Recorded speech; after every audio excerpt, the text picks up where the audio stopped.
તો હેલો મિત્રો, સ્વાગત કરું છું અમારા બ્લોગની અંદર. તમે મને જોઈને શોખ થઈ ગયા હશો કે આજે વૈશાલી ક્યાં છે. આજે અતુલ સ્ટાર્ટ કરી રહ્યો છે બ્લોગ.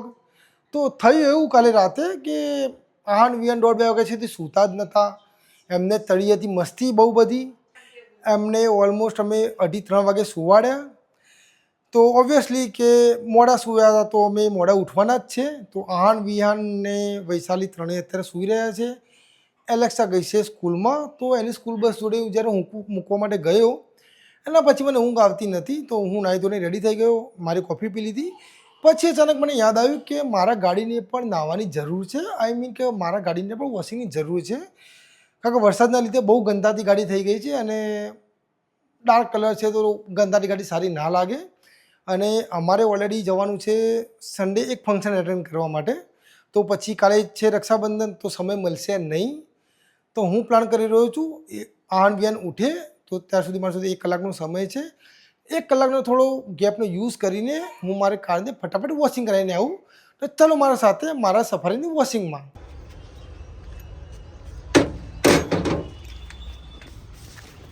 હા તો ચલો મિત્રો, આપણે જઈએ કાર વોશ માટે.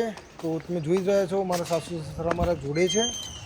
મારે એમને ઉતારવાના છે બસ સ્ટેશને. એ લોકો જઈ રહ્યા છે એમના ઘરે. તો તમે ગાડીની કન્ડિશન તો જોઈ શકો છો તો કેટલી ડર્ટી થઈ ગઈ છે. વોશ કરાવ કે ચાલે એમ નથી. તો ચલો આપણે નીકળીએ હવે.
સો ફાઇનલ મિત્રો આપણે પહોંચી ગયા છીએ ઘરે. મારા ગાડીનું ફાઇનલી વોશ થઈ ગયું છે.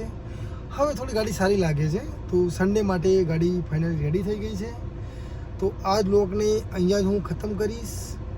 જો હજુ સુધી તમે અમારી ચેનલ સબસ્ક્રાઈબ ના કરી હોય તો પ્લીઝ સબસ્ક્રાઈબ કરી લેજો, અમને સપોર્ટ કરતા રહેજો. તો ચલો ફરીથી મળીશું આવા જ નાના બ્લોગ સાથે. આવજો.